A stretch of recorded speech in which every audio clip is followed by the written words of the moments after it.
Now we will discuss about what is the renewable energy. See, renewable means which is generated continuously and without any interruption.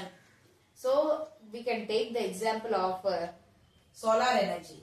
So solar energy, how much we utilize also there without any stoppage or interruption, we can have the solar energy. So in the state of Tamil Nadu, whoever the people have obstructed for the construction of this nuclear power project, their intention is not to go for the nuclear energy resources but to go for only renewable resource, nothing but called as solar energy. So to the government they have made so many, they have written several letters in the form of letters and also so many strikes and placards, everything to stop that construction they have done.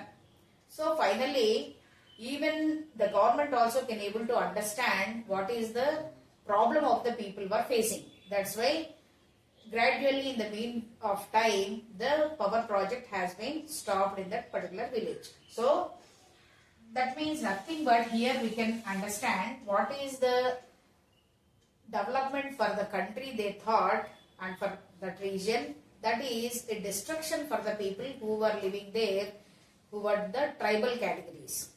Next concept is the per capita income calculation. The per capita income is for one person for 1 year, what is the income they earned is called as per capita income. See how we can get this income, what is the resource to have this per capita income and how we can calculate. If we see, there are three sectors of the economy. There are three sectors of the economy. First is primary sector,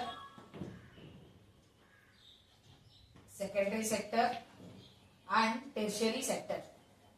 Primary, secondary and tertiary. Tertiary sector is also called as service sector. So what comes under this primary sector if we see? First of all, what is the agriculture? And first is agriculture, fishing, mining, poultry,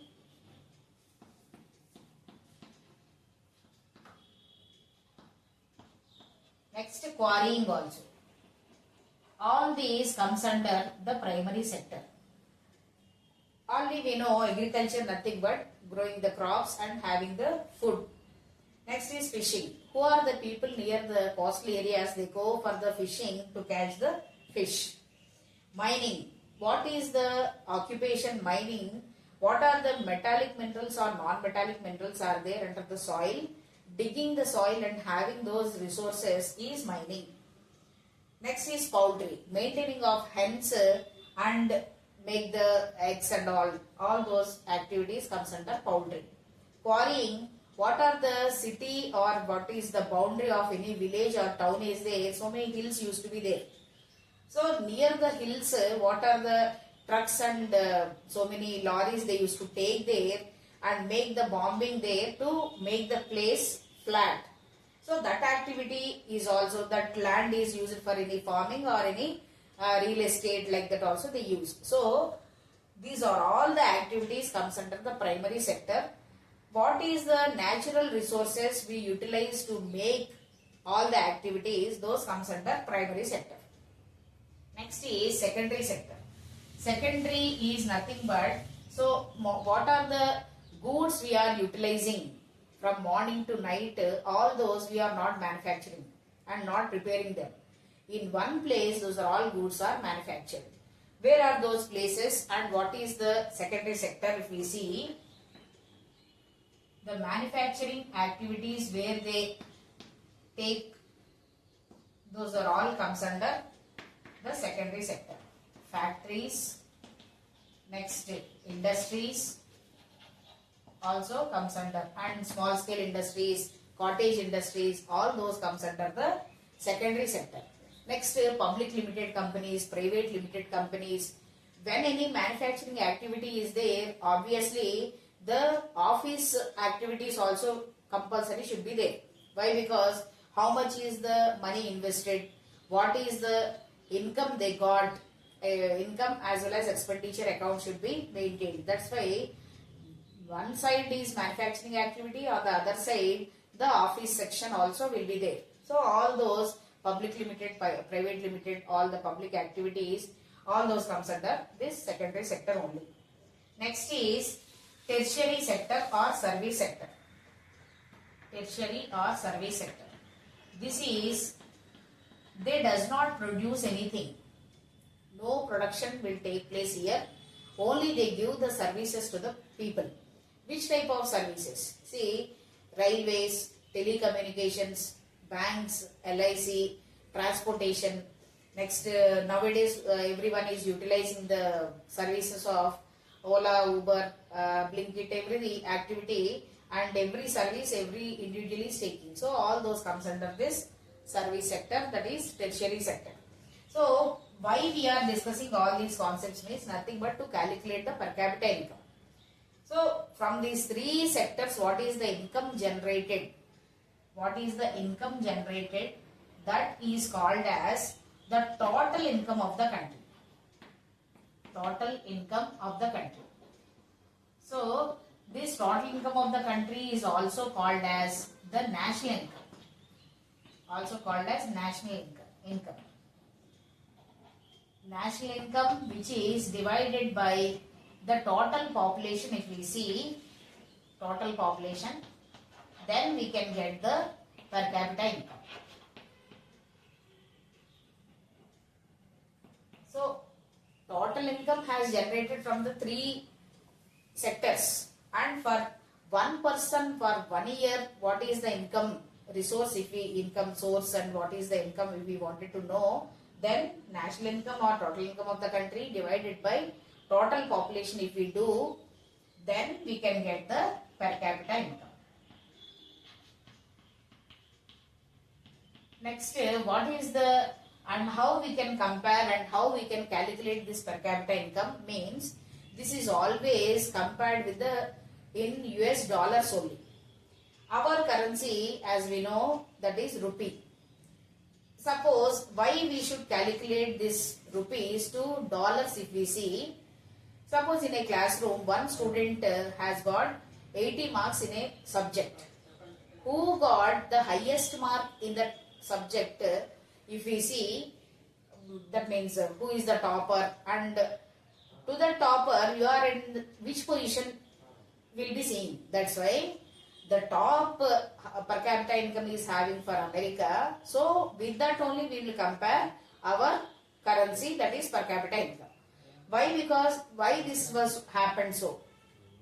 Whatever the country, that means whatever the companies are there of America, wherever they established, 40% of the income is going for America. So out of every 1 rupee 40 paise is going to that country. That's why obviously the per capita income of every individual in that country is very high. That's why our per capita income is calculated in US dollars only. Next, what is the concept here?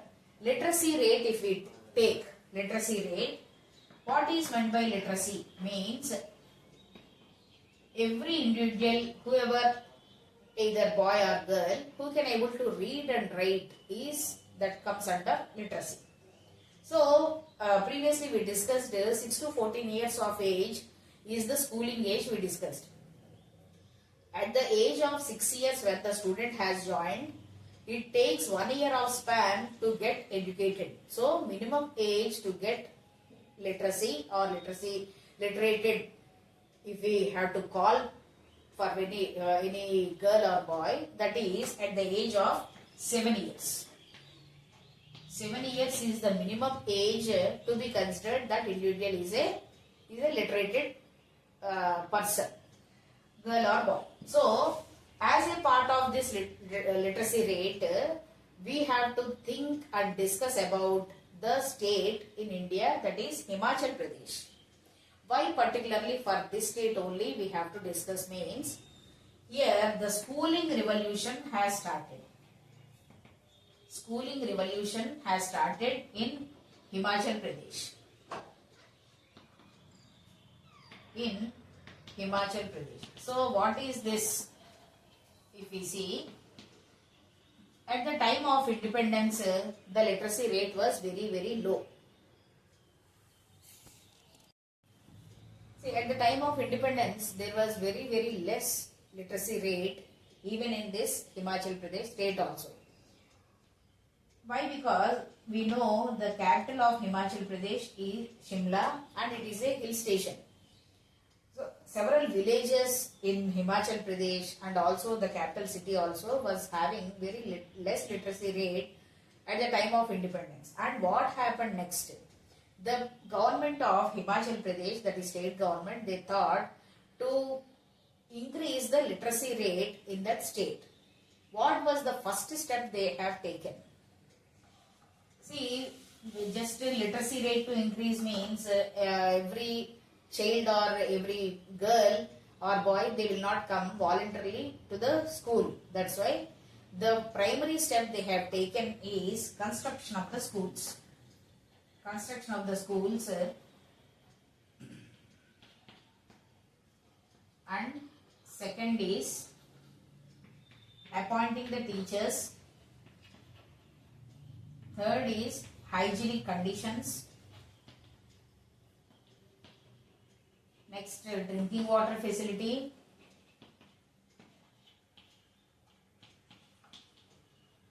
Drinking water facility. Next, good infrastructure also. So, construction of roads to reach to the school, everything they have done. So, government only completely taken the responsibility of all these things. Voluntarily, the children and parents also, they started sending their children to the school. And very most important thing is that very important thing, the government has taken the step that they can pay very less fee or no fee also. With that, it is very, very much fetching point for the parents. That's why they started sending their children to the school. So hence it has started a schooling revolution in Himachal Pradesh. Next, in 2 different years they have made 2 different surveys also in Himachal Pradesh about what is the standard living, what is the standard of the students and how they are learning in 2 different years. One is in 1996 and second is 2006. So in these 2 different years, they have done a survey to find out how the children are studying in the schools.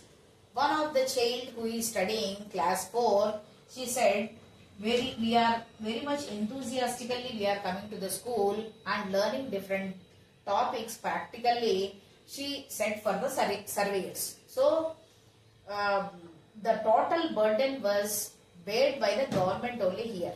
Why? Because very less fee or no fee the parents need to, that means no need to pay. So that's why it is very much fetching point for the children as well as parents.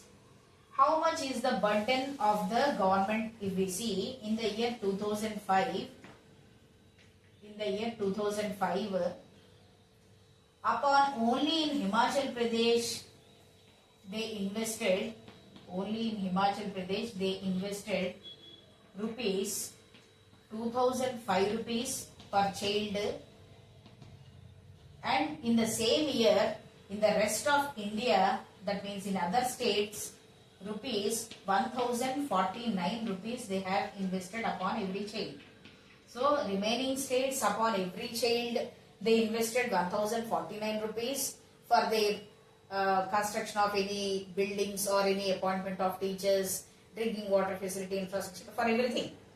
So 1049 rupees only they invested in rest of other states of India. Only in Himachal Pradesh they invested upon every child 2005 rupees. So higher investment is there. Obviously the output and studying of the children also has drastically changed to great development. Next is, what is the intention of the mothers here? If we see, that is Himachali mothers, they were having different intentions to have their girl children to go for higher positions even after their marriage also. That means to become an engineer or any doctor or any scientist. Like that, our girl children also should become in future. That was the intention of the Himachali mothers. Why? Because the mothers were also, after their studies, they also started doing jobs. When the intention is of, that means when they are doing the jobs, obviously their children also to do and to have great positions in the society. Next is, there was very low gender bias here. Gender bias means showing some discrimination upon the girl child is gender bias. That means priority is giving more for the boy child and less priority is giving for the girl child. But here low gender bias means equality maintained in between girl and boy. That was very good change and very much, that means that should be followed in other states of India also, the same low gender bias here. And mothers, that is Himachali mothers, what they have done, they have made some Mahila Mandals also. Mahila Mandals to discuss about the problems of their children or whatever, any sort of problem they got in the society, they used to discuss in the Mahila Mandal for the solution. That was the great step also the Himachali mothers have taken. Next, when we take the income calculation, already we discussed per capita income and what are the three sectors of the economy, we discussed it. So here very important topic in this chapter is, that is World Trade Organization. What is this World Trade Organization means? It gives the, that means whatever, trade means nothing but from one place or from one country to another country, sending the goods and selling them in other place is nothing but trade. So observation by the World Trade Center or World Trade Organization is very much upon every country in terms of trade. So one country is selling so many goods from taking from one country to another country. So what are the rules and regulations are there from this World Trade Organization should be followed by that particular country. So what it has segregated and what are the norms under this, if we see, World Trade Organization has divided the total countries into two categories, that is rich countries as well as poor countries. That means rich countries, if we see, that means in which country the per capita income is more than, this is calculated in US dollars only, US dollars, 12,055 rupees. 12,055 rupees is the per capita income. Per capita income, that means per capita income. So more than 12,055 rupees US dollars and more than that is the per capita income in that country, then those are rich countries. And whose per capita income is less than 995, those are called as poor countries. So like this, that means in the total countries, some countries have already developed, some are developing and some are not developed. These three categories are there. So based upon this per capita income only, World Trade Organization has segregated into two categories. And it also given the norms that West Asian countries, some countries are very richer and some countries are some poor. What is the reason? West Asia means in between Europe and also Asia. What is the Arabian Peninsula is there? That is completely, we can call it as West Asia. So oil reserves are very high there. That's why they started, and they, since so many years, they export to the other countries all the oil and that is petroleum, and getting so much of income for those countries. That's why in those countries also the per capita income is very high, especially the developed countries like US and Russia, all these countries, China, France, all those, Japan, the per capita income is very high. So with this we can able to understand that what are the different developmental goals and ideas of development. First one is ideas of development, means total 7 concepts we have discussed, from per capita income to life expectancy. All those are nothing but the criteria are the ideas of development. That is first concept. Per capita income calculation also we have seen, that is total income of the country which is divided by the total population, so we can get the per capita income. And second concept, different persons have different developmental goals. All the people and every individual goal is not same. Next, third concept is, for one person may be a development or improvement, the same thing for the other category of people may be destruction also. That we have seen the Tamil Nadu state, that is Tirunelveli district, that is nuclear power project, Kodam nuclear power project. About that also we have discussed. So in this chapter, about 3 states they have taken. One is Haryana, one is Himachal Pradesh, and one is Bihar. What is the infant mortality rate, and what is the per capita income, and what is the literacy rate or net attendance ratio, they have discussed in those 3 states. One is Haryana, one is Himachal Pradesh, and third is Bihar. In these 3 states, if we see, the Himachal Pradesh per capita, that means schooling revolution, per capita income is also high only. Schooling revolution, with that literacy rate is very high, and net attendance ratio and secondary school education is also good. Next to this, Haryana is in second place, and third is Bihar. That means very gender bias is there. Infant mortality rate is also high. High infant mortality rate is very, very bad, and it should be very less. So that's why first ranking should be given for this Himachal Pradesh, and second is for this, and third is this. So like Himachal Pradesh only, the other states of India should take several steps for improving of the literacy rate.